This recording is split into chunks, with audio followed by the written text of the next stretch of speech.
Welcome, ladies and gentlemen, to this lesson on the legislative branch. My name is Miss Jennifer Blank, and I'm very excited to be sharing this information with you. So hold on to your hats, and here we go.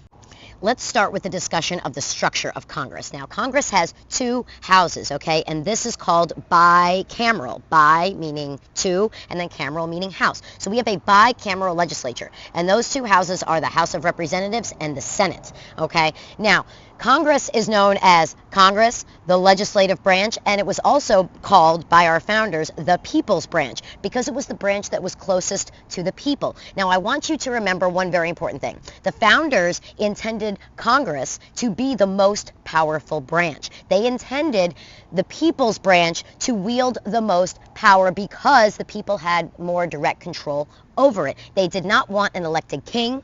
They did not want a dictator. They wanted to make sure to restrict the power of the president. But in today's modern elections, people don't pay much attention to Congress, and they pay a whole lot of attention to the president. But if you really look at the structure of government, it's the Congress that makes all the important decisions. So the American people need to get with this program because they are missing out on some very important ideas in American government. If you want to know why things aren't functioning properly, it's because you're not paying attention to the right branch, and that is Congress.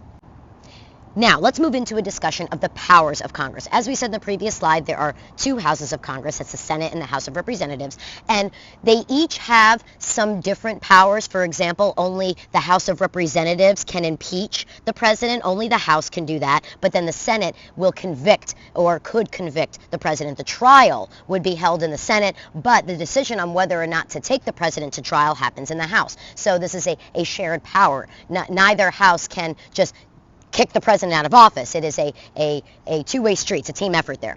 But let's talk about the general powers that both houses share, right? So we need to differentiate between some types of powers. There are expressed powers, and enumerated powers are basically the same thing. The expressed powers are directly stated in the Constitution, and enumerated powers are called that because they're numbered. There's a list in Article 1, Section 8 that are numbered powers that the Congress has. So theoretically, Congress should only be able to make laws about what is specifically listed. But if you look at the elastic clause, also known as the necessary and proper clause, that allows Congress to make laws that are necessary to enable them to carry out their expressed powers. Okay, so this necessary and proper clause says that they can make whatever laws they need to in order to carry out their duties. All right, so what are the powers that they have? Let's talk about that. So Congress holds public hearings. They write and pass laws. This is their most important function, is the lawmaking function. They can override presidential vetoes. They approve amendments to the Constitution. They can regulate commerce. They control taxing and spending of the federal government. They coin money. Only they can declare war. A lot of people get confused by this. They're like, oh, the president, he has all the war powers. That is junk. That's not correct at all, okay? That only Congress can declare war. The president can't just make unilateral war whenever he feels like it. He does not have that authority. They oversee the executive branch, and like I said before, they can impeach and convict the president, kicking him out of office. So I want to make a distinction between peacetime and wartime powers, okay? So let's start with the peacetime powers that are right there, right? So in peacetime, this is what Congress can do. They establish and collect duties, taxes, and excises. They can borrow money on behalf of the federal government. They regulate foreign and interstate commerce, not within a state. They regulate trade between the states. This is why Colorado can have legalized marijuana, because it's only legalized within the state, intra-state, and the federal government is not allowed to regulate that. Only if somebody were to take it across state lines to a neighboring state, then the federal government could step in. They create naturalization laws and bankruptcy laws. They can coin money. We talked about that, regulate its value, and regulate weights and measures. They can deal with and punish counterfeiters. They establish post offices, grant patents and copyrights, create all the courts that are below the Supreme Court. And they can do, it's just a variety of things that they can do. And again, here, number 18, the necessary and proper clause, that's important. Let's shift to the wartime powers, okay? Like I said, they declare war. The president doesn't do it, all right? They raise and support the armies. They provide for and maintain a navy. They make all laws governing naval and land forces. They provide for for summoning the militia to execute federal laws. They can suppress uprisings and repel invasions. And they provide for organizing, arming, and disciplining the militia and governing it when in the service of the Union. So it's important to note that the president does not have unilateral war powers. Congress has a significant amount of powers here at its disposal to check the power of the president. Let's talk about the House of Representatives, okay? It is elected based on population. This is called proportional representation. So each of the House's 435 members represents about 700,000 people, okay? The United States is divided into districts, into congressional districts, with one representative representing about 700,000 people. This House of Congress is directly elected by the people, and it's important to note that all revenue bills must start in this House. So if you're talking about taxing and spending, the bills have to start in the House. And the House of Representatives is allowed to impeach the president. As far as election goes, they are elected every 2 years, so they serve a pretty short term. Our founders wanted continual turnover so that we wouldn't have entrenched concentration of power among a few or one representative or representatives. Okay, so this is important to know. It's elected every 2 years. The House of Representatives is generally considered to be less prestigious because there are more members than the Senate, which we're going to talk about right now. This House of Congress has equal representation, okay? Equal representation, which means all states have 2 senators each. That's where you get the 100 because we have 50 states. Now, what's interesting is the Senate used to be elected by state legislatures. But with the 17th Amendment, we changed that, and now we directly elect them just like the House. Now, their special power is they ratify and confirm nominees. They ratify treaties and confirm nominees by the president. So a treaty, even if signed by the president, does not go into effect unless the Senate approves of it, okay? Now, they, unlike the House, are elected every 6 years, and now, as we said, they have a direct election.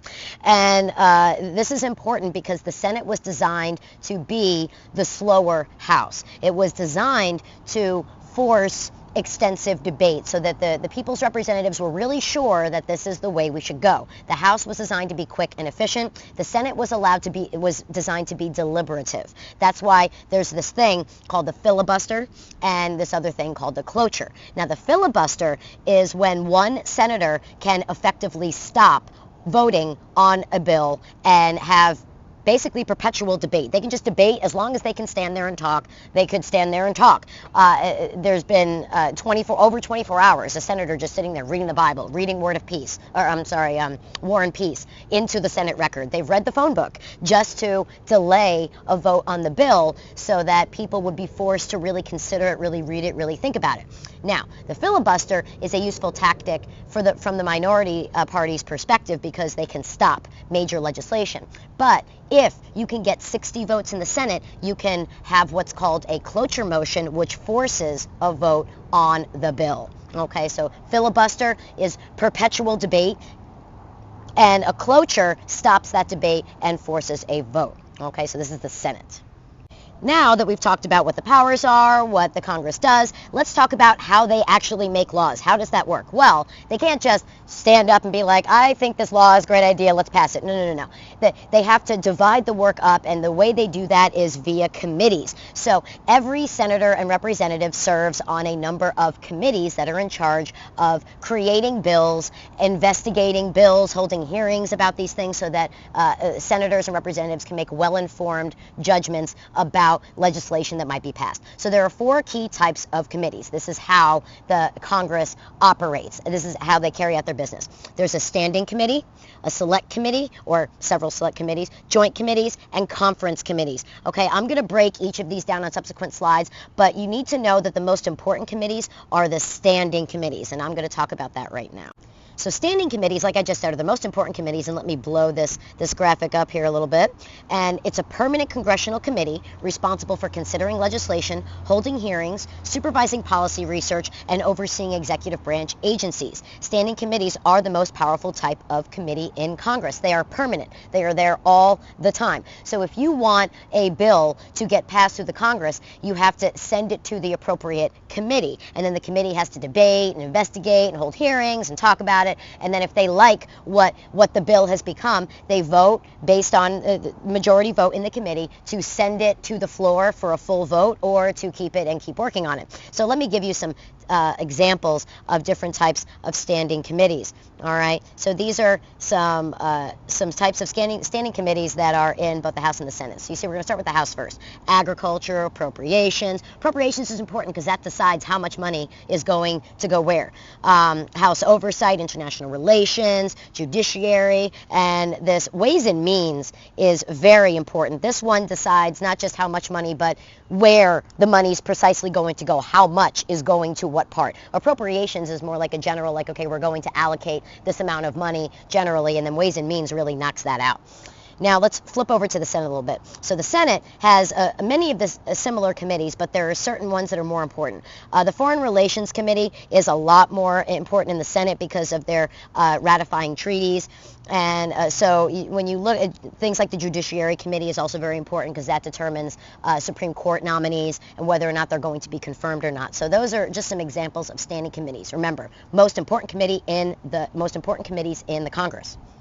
The other types of committees are the joint committees, conference committees, and select committees. Let's start with the select committee. Select committee is a temporary committee formed to address a specific issue or crisis. So there were select committees formed in the House and the Senate after 9/11 to investigate how and why it happened and to prevent it from happening again.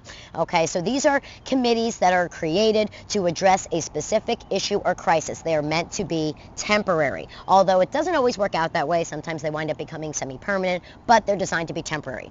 A joint committee, however, is different. It consists of both House and Senate members. It is similar in purpose to select committees, but it has, instead, a select committee isn't there. You have the select committee in the House and a select committee in the Senate. A joint committee is comprised of both House and Senate members. And it's meant to draw attention to issues and in some cases deal with a specific issue or crisis.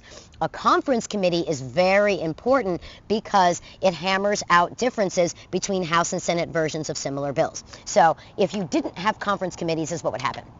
You would have the House would create a bill, and they talk about it, vote on it, and then send it to the Senate. And then the Senate would get the same bill, talk about it, add amendments to it, vote on it. Well, now that the bill has been changed, it has to go back to the House. So then the House looks at the amendments, thinks about it, takes out one, puts in something else. Now it's got to go back to the Senate. Do you see how this could be a problem? Back and forth, back and forth, back and forth.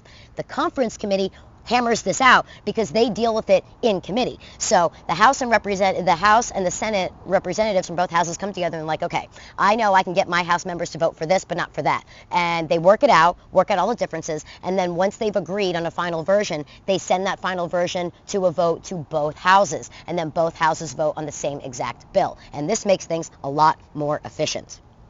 I want to take this opportunity to remind you yet again that the Congress is supposed to be the most powerful branch of government, the most powerful branch, okay? The president, no, he is not the most powerful. No, no, no, no.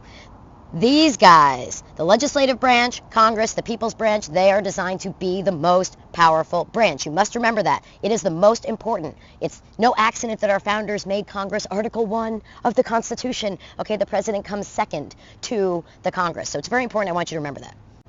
So what did we learn? Well, we learned several times that Congress is the most powerful branch, okay? It's the branch closest to the people, okay? We learned that its representation is based both on proportional and equal. So the House is proportional, it's based on population, and the Senate is based on statehood, equal representation.